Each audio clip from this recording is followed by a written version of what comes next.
want to greet you. My name is Rido, for those of you that know me. Welcome to all of you. It's so great to be with you this morning. On behalf of our eldership, also welcome to all of our visitors this morning.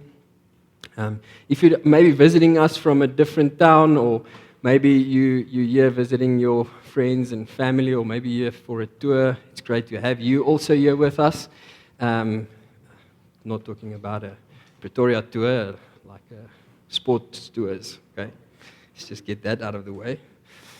So welcome to all of you, and what a week in history, what a day in history that we can celebrate and commemorate and remember what Jesus did for us, right, as we go into, or today actually starting Passion Week, Holy Week. For those of you that don't know, today is Palm Sunday as we build up to Good Friday on Friday, which will be Passover, Easter weekend, and then Resurrection Sunday next week. And so we want to encourage you to join us this week, to join us on Friday and on Sunday as we remember what Jesus did for us on this day. I'd like us also to be very aware of Jesus' going abouts in this time. You know, it's a great time to be very aware of Jesus' actions and his sayings. And I want to point you to the Passion Week in the Bible. You can take a photo of the next slide. If you want to follow the Passion Week this week, it's in Matthew 21 to 27. That's the chapters. Mark is 11 to 15. That's the Passion Week. Luke is chapter 19 to 23. And then John 12 to 19. And maybe make a moment this week where you don't have to read through all of them. Just take one and maybe study one of those Gospels and what really happened in this very special week in history. And so my topic today and what we speak about is wanted, anointed, rejected. Wanted, anointed, rejected. And I really, I had some time to prepare for this message. And, you know, there's so many things that we can speak about on Palm Sunday.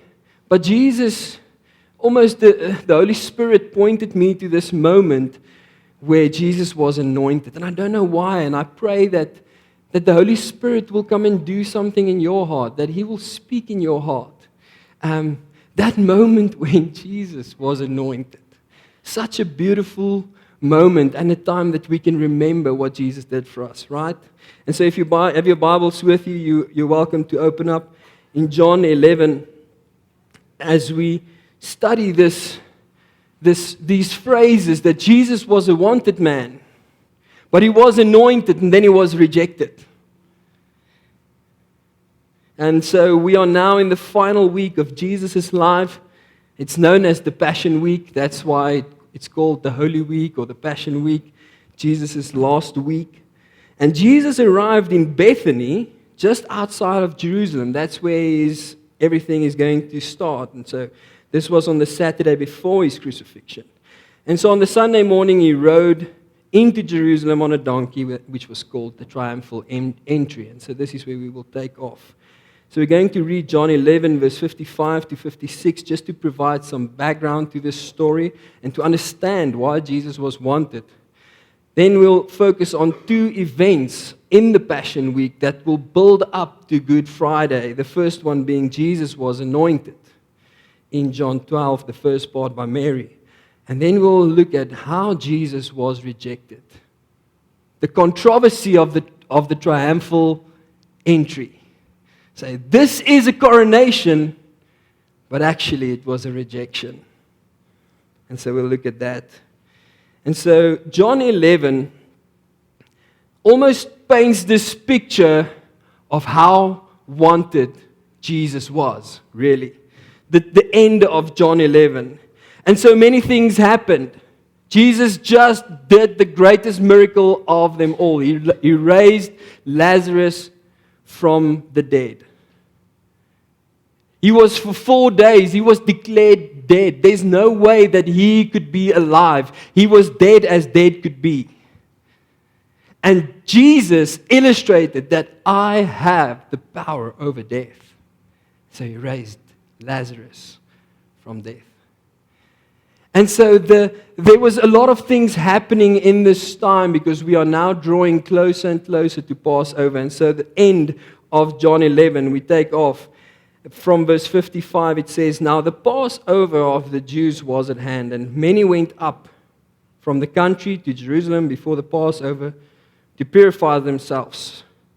They were looking for Jesus and saying to one another as they stood in the temple, 'What do you think? That he will not come to the feast at all?'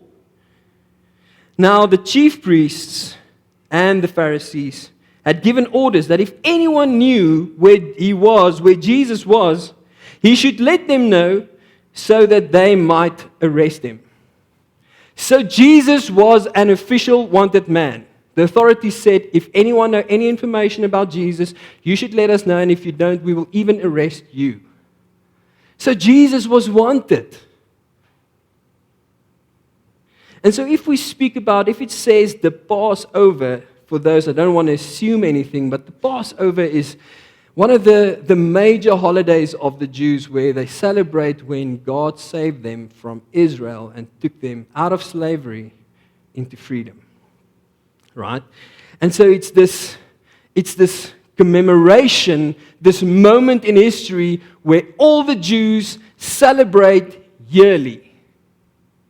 And then it says even many went up. So they would go from all the small towns. They would go towards Jerusalem because this was the epicenter where everything was going down. And it says that, statistics shows that in those times there would be between 1 to 2 million people in that city, in that region. A lot of people for such a small space. And then it says they were looking for Jesus. They were looking for Jesus. Jesus raised Lazarus from the dead. That was the talk of the town. Everyone knew this. Millions of these hundreds and thousands of people that's there knew this. They knew about this miracle, and so they were talking. They were saying, "Where's Jesus? Do you think he's coming?"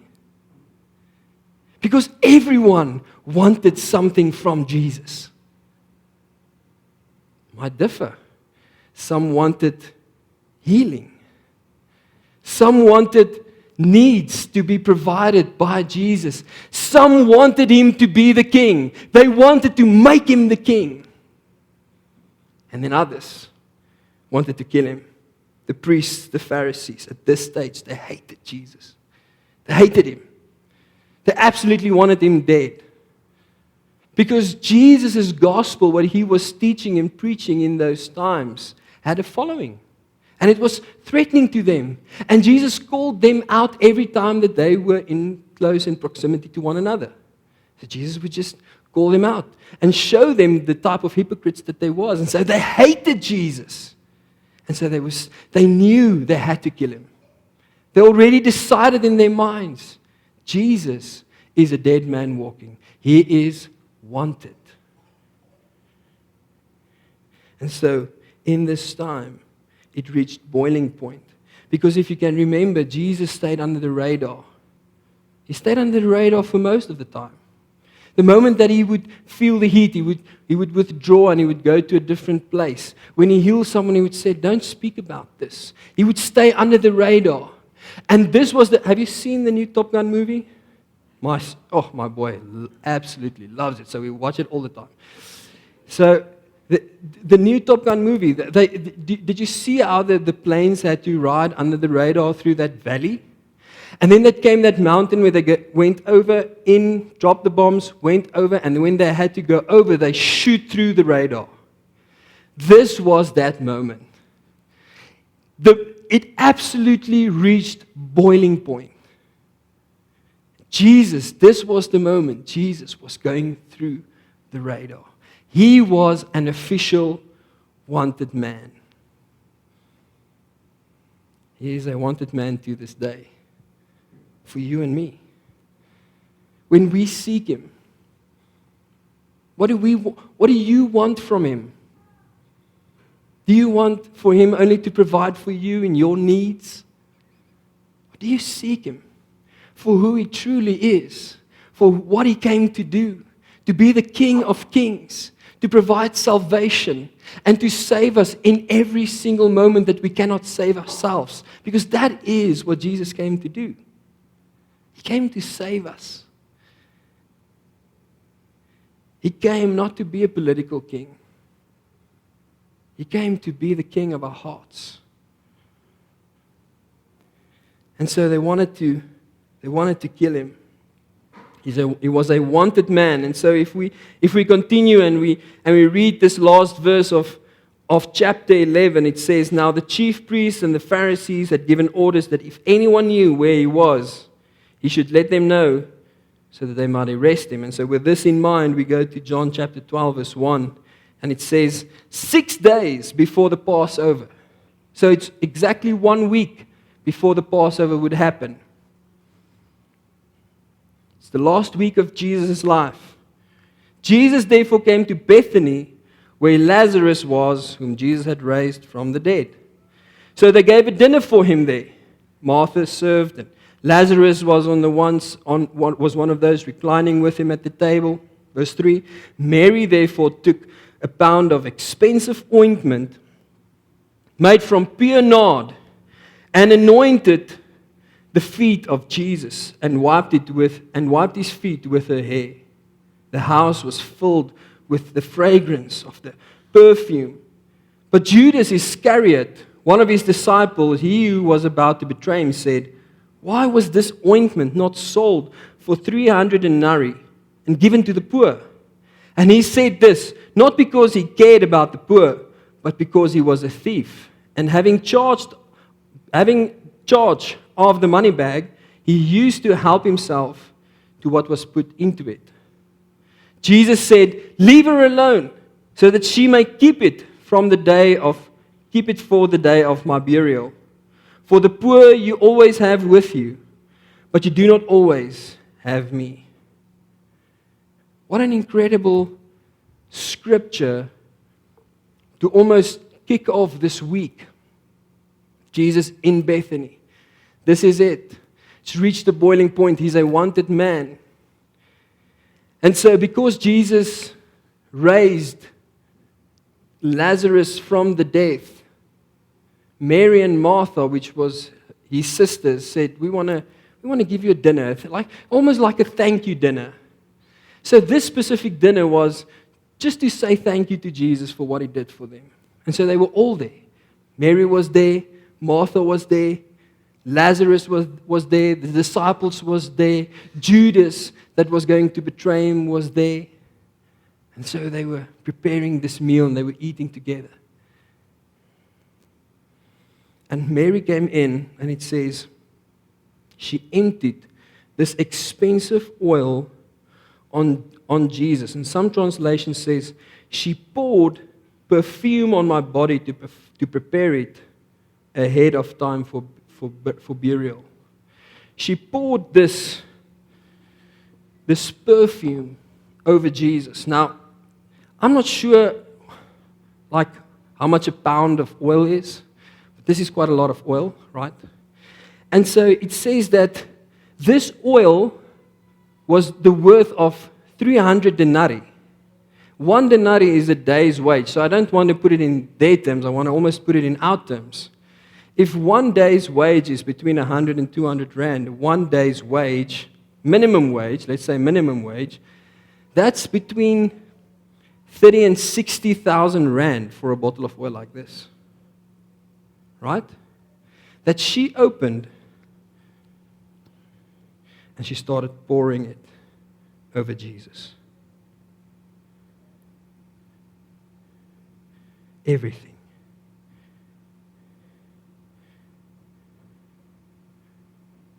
And she anointed Him.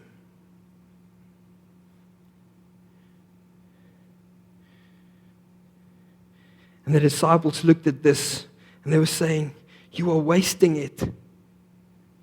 We can give this to the poor." But she was saying, "No, this is for Jesus." And she was pouring this whole bottle of oil onto the body of Jesus.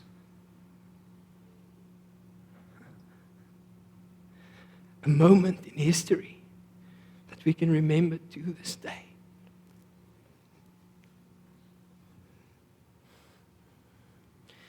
Jesus knew exactly what was lying ahead. He knew what was lying ahead. And so Judas was saying, let's sell this ointment. And Jesus is saying, this is not a thinking of the poor moment, because they will always be with you, with all due respect. This is a worship moment. This is a moment to come to the feet of Jesus and saying, I acknowledge what you have done for me, and I'm bringing my best, and I'm giving it to you. Mary worshipped the King. Mary, she knew something. She knew something was going to go down. And so some translations said, she did what she could. It's almost like she came to this point where Mary, she didn't know what to do. And so she went to this place where she had this most precious possession. This nard of oil, this perfume, this whole bottle full of it, with this expensive price tag on it. And she was like, Lord, I don't know what else to do. I can sense something is happening. But can I just give this to you? I want to worship you in this moment.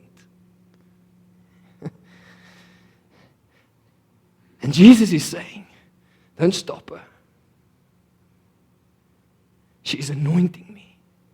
She's preserving me. She is preparing me for what is about to happen. Judas and some of the disciples completely missed it. And so, I want to say this. It is possible to know Jesus, to walk with Jesus, and completely miss him. Because that is what Judas did. He wanted to sell this. And most of us would maybe. And say, wow, I've got this expensive. This is what I can bring. But let me rather take it into my own hands. That was Judas. Only in it for what he can get from it. It says to help himself. He was in it to help himself. He took charge of the money bag and he was in it to help himself. Mary gave it all. She just poured it. How do we respond to Jesus? When you think about your relationship with him, it is a time to reflect. It is a time to commemorate, to remind ourselves of our own lives. And when you think about your relationship with Jesus, are you in it to give it all? To pour it upon Jesus and say, Lord, thank you for my sanctification. Thank you for my salvation. Thank you that you gave it all, that you broke yourself. And that all I can do, I don't know what else to do, but all I can do is I can bring my best and give it to you.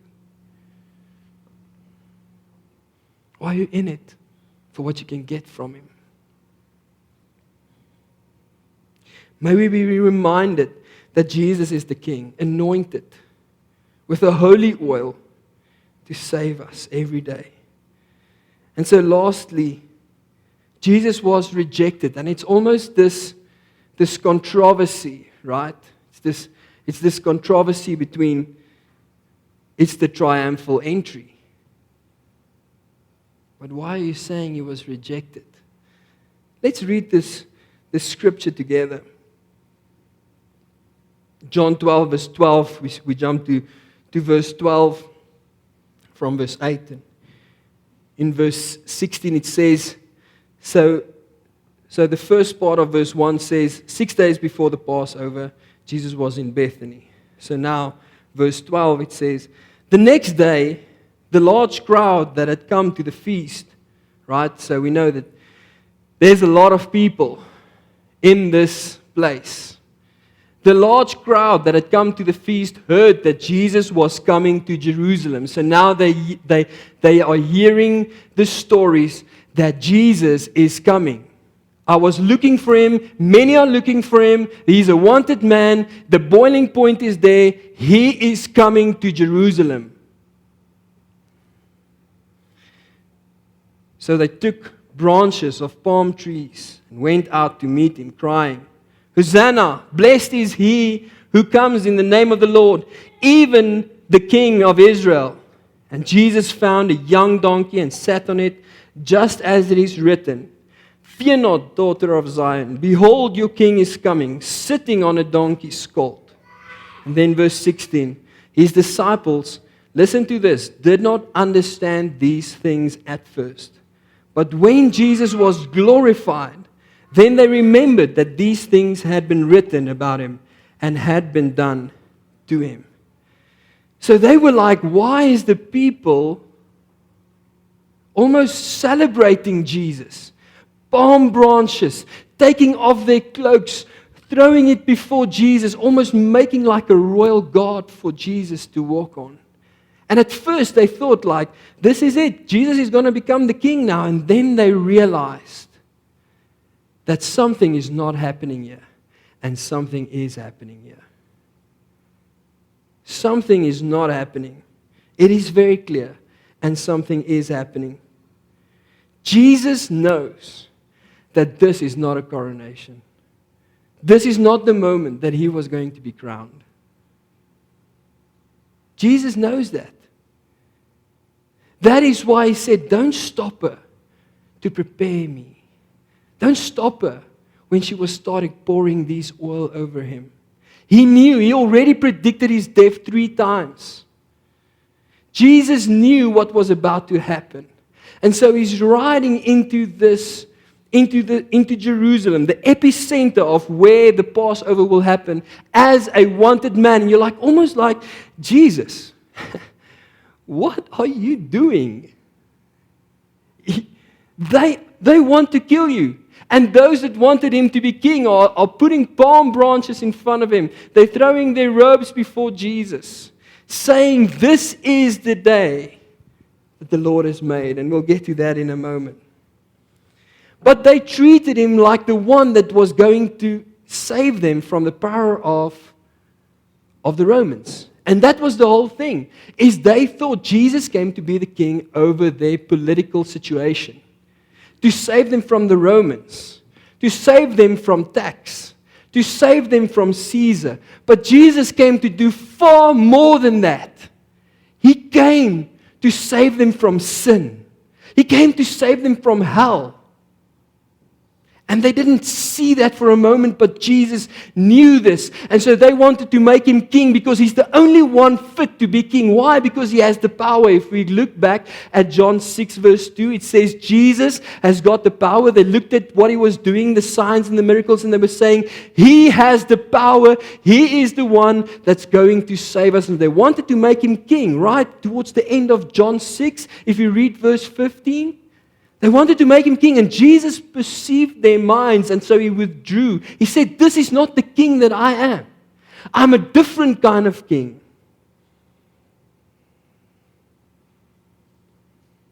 I'm not going to be your Israeli king, sitting on the political throne. I am going to be the king that will rule the universe, that will save you from death.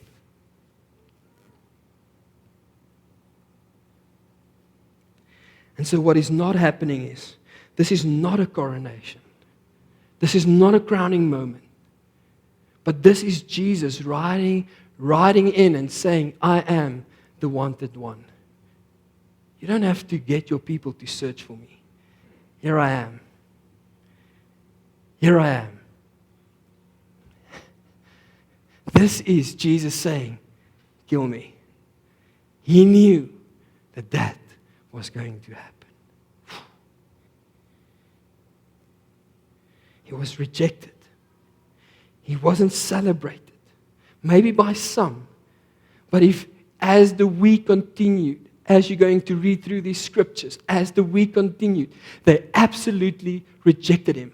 Most of them did already in their minds. His death sentence was already there. He was rejected. And so the question then is, why did Jesus do this? Why did Jesus ride in on a donkey saying, here I am? Why didn't he just hide for a little bit? And so I want you to stick with me just for a moment. These words that they were singing and saying over Jesus, Hosanna, Hosanna. Do you remember that song? Hosanna. Okay, so they were singing Hosanna. They were singing blessed. It directly refers or reference to the scripture in Psalm 118. If you have your Bibles, you can read this scripture in Psalm 118 with me. Verse 25, it says, save us. So they were not just saying things just because. No, they knew. Some of them knew this is the king. And so we're going to sing the prophecy that was over the king in Psalm 118, verse 25. Save us. Save us from this political scene that's going on. He's saying, save us, Hosanna. So save us directly translate to Hosanna. We pray, O Lord. O Lord, we pray. Give us success. They're saying, Hosanna, save us. Blessed is he who comes in the name of the Lord. So they sing the songs, knowing that this is the day. Read the scripture just before that, verse 24. It says, this is the day that the Lord has made. This is the day that the Lord has made. Let us rejoice. Do you remember that song?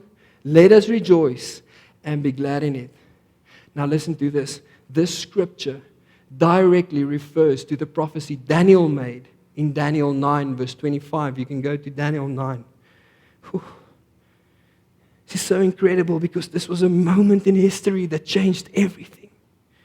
Daniel 9, verse 24, Daniel speaks and he says, 70 weeks are decreed upon the people and upon thy holy city, to finish transgression and to make an end of sins, and to make reconciliation for iniquity, and to bring in everlasting righteousness, and to seal up vision and prophecy, and to anoint the most holy. Listen to verse 25. Know therefore and discern that from the going forth of the commandment to restore and to build Jerusalem, right? So from the decree, from the moment where it was said Jerusalem can be rebuilt, unto the anointed one, the prince, shall be 7 weeks and 62 weeks. It shall be built again with streets and moat, even in troublous times. And after this 62 weeks shall the anointed one be cut off, and shall have nothing. And so this prophecy in Daniel 9, verse 25 says, from the moment, do you remember when we went through this build series now? I spoke the second or the third week about when King Artaxerxes made this decree. He said, right, Nehemiah, you can go and you can rebuild the city. And Nehemiah asked, okay, thank you, but can you please give me letters so that we can be safe and so that we can get wood from the forest. And so the king made the decree that the city can be rebuilt on paper from the king. From that moment, 490 years to the very day when Jesus rode into the city of Jerusalem was that day that they were singing about. This is the day. This is the day Daniel prophesied about. This is the day David wrote about. This is the day that Jesus, the King, is coming, but you not recognize him. And Daniel's saying, and then he will be cut off. This is the day. The days, the years, and the time exactly correlated to the exact day, to the date, April 6th. When Jesus rode into Jerusalem on the donkey. You're saying, why did he not hide? Why did he present himself? He's a wanted man. this was prophesied. This was it. This was the moment. And for our human minds, almost like the disciples saying that at first they did not understand. It's almost the same for us. We don't understand always what Jesus is doing. But if you take anything from the sermon, I want you to hear this. You can trust Him. We don't know everything. We are not a creator of everything. He knows the times. He knows the exact dates. We can trust Him. We can trust Him with our lives, with what we have, with everything. We can trust Him and say, Lord, I don't understand why you are doing this. But today I'm putting my trust in you because you have demonstrated not just in a moment, but over decades and centuries.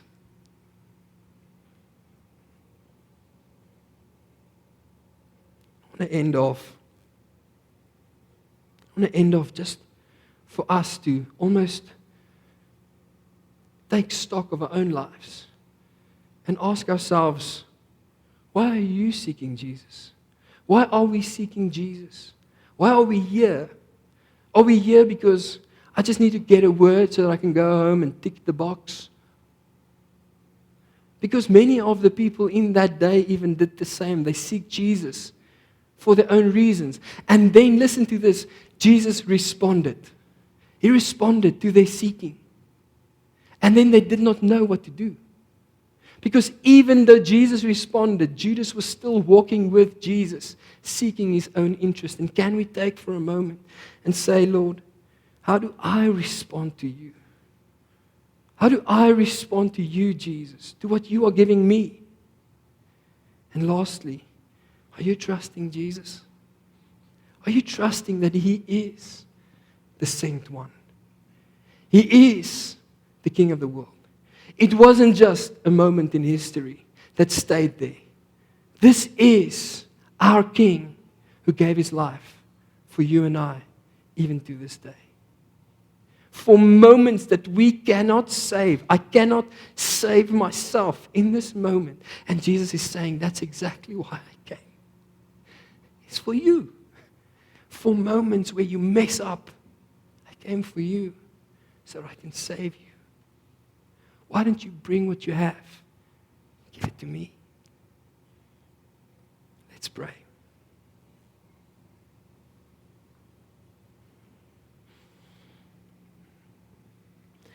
In a moment, I want to invite you to come and share with us, and let's share together as a family communion and just remind ourselves of this time of Jesus. But before I do that, I want to pray for you. And I want to pray this hymn, this certain hymn, and it's not always known as a hymn, but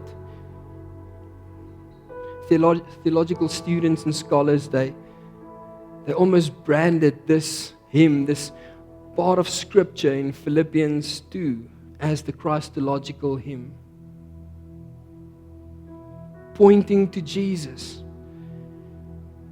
as the one singing this hymn. And I want to pray this hymn over us, over you in this time. As you just for a moment focus and put your attention on Jesus, just listen to this. Have this mind in you, which was also in Christ Jesus, who though He was in the form of God, did not count equality with God a thing to be grasped, but emptied Himself by taking the form of a servant, being born in the likeness of men. And being found in the human form just like us, He humbled Himself by becoming obedient even to the point of death, even death on a cross, which was the most terrible death. Therefore, God has highly exalted Him and bestowed on Him the name that is above every name, so that at that name of Jesus, every knee should bow, in heaven and on earth and under the earth, and every tongue confess that Jesus Christ is Lord, to the glory of God the Father. And so, Lord, I want to pray this over us, Lord. As your people, Lord, as we remember you this day, this week, may we keep on looking towards you, pointing people towards you, Lord, bringing our situations to you, bringing our best to you and say, Lord, we cannot do it from ourselves. You are the only one that was exalted above every other name, Jesus. We thank you today. We glorify you today. And Lord, I pray that as we remember you through communion this morning, may, Lord, we ask ourselves, why do I seek you, Lord? How do I respond to you? And do I trust you, Lord, with my life? Because, Lord, even to this day, you are wanted by many. You are anointed. You are even to this day rejected. But Lord, you were crowned King of Kings. And there's no one like you. In Jesus' name.